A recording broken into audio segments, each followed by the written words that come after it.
Join me now, three of my favorite radio talk show hosts in Kansas City. We're joined by Chris Stigall of KCMO. Good to have you here, Chris, in New York, or have you there anyway. In New York, Errol Lewis, WWRL, John Gambling, WOR. Gentlemen, thanks for being here. How about this, John?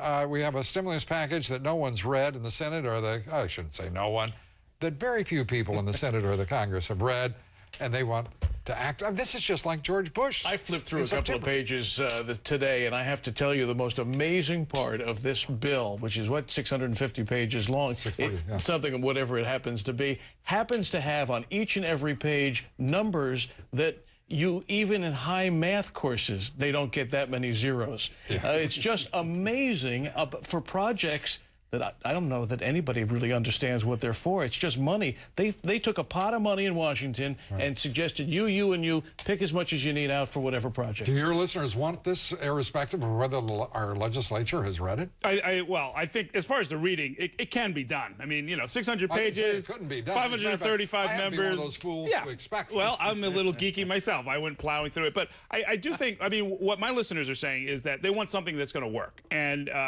if spending money to get something going is going to work, then they're going to like it. The minute it looks like it's not going to work, they're going to turn on this administration. Where do they go for a refund? Well, there'll be no refund. There'll be no refund. Chris, what are your listeners saying?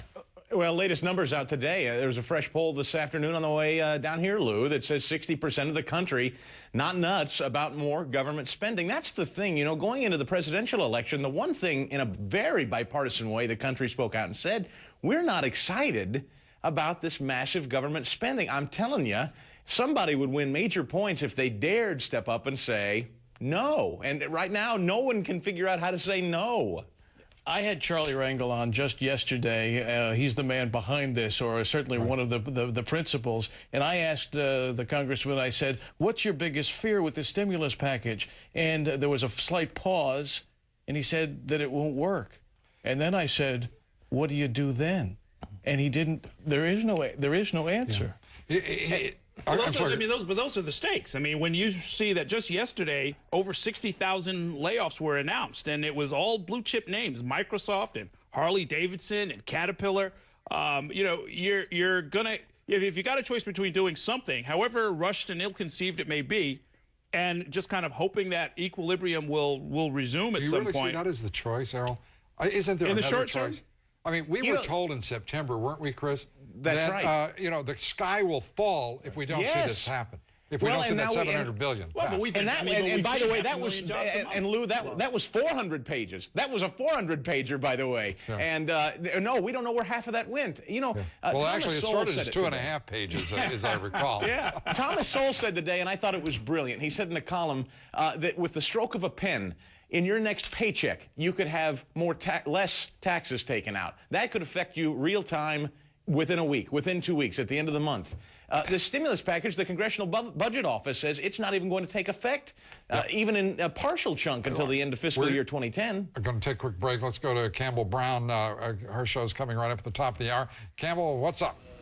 Hey there, Lou. Coming up in a few minutes, we're going to take you behind the scenes at President Obama's unprecedented meeting today with Capitol Hill Republicans. He wants their backing big time as Congress prepares to vote on his economic rescue package tomorrow. We're going to tell you whether they're willing to give an inch. We'll have more on that. Also tonight, my no-holds-barred interview with embattled Illinois Governor Rod Blagojevich. He sat down with me this afternoon as his own state legislature was working to kick him out of office. Blagojevich was feisty, defiant as ever. But you're going to want to see what actually left him tongue-tied. All coming up at the top of the hour, Lou. Thank you very much, Campbell. And a reminder to join me on the radio Monday through Friday for the Lou Dobbs Show. Tomorrow's guests, among them David Smick, author of The World is Curved, about what is happening to this global economy and, most importantly, ours. Mark Taylor, host of the morning show on KFOR in Lincoln, Nebraska. There are exceptions to this downturn. We'll be focusing on some of those. Join me on WOR in New York, 2 to 4 Eastern, and go to your local listings to get the Lou Dobbs Show in your area. We'll be back with our radio roundtable next. Stay with us. We're back with our panel, Chris Stigall, Errol Lewis, and John Gambling. This is what Mitch McConnell, the Senate Minority Leader, had to say. We wish the President Bush, well but frankly will not have to be carrying that sort of political burden that we carried the last 2 elections. Real quickly, your thoughts, Chris? Oh, my. You know, Mitch McConnell, he needs to remember that he barely eked out a win in Kentucky, and it wasn't President Bush. He, like McCain and every other Republican that signed off on that first stimulus package everybody hated, that's why Kentucky barely put him back in office again. He needs to remember that. His wife, Elaine Chao, was the labor secretary for Bush for 8 years. That's gratitude for you.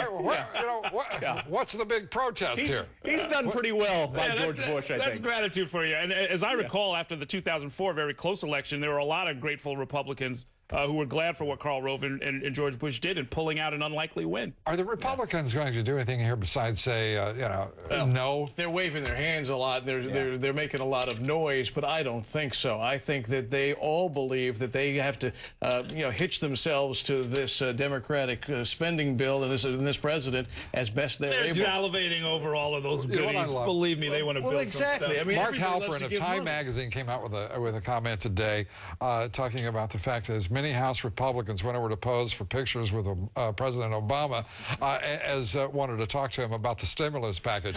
Gentlemen, thank you very much. Chris, good to have you with us. Errol, thank you. John, appreciate it as always. Thank you. Tonight's poll results, 99% of you say that Congress does have a responsibility to read, to analyze, and actually apply critical judgment to legislation that it votes upon. White House, here comes the vote total. We'll send it your way. Thanks.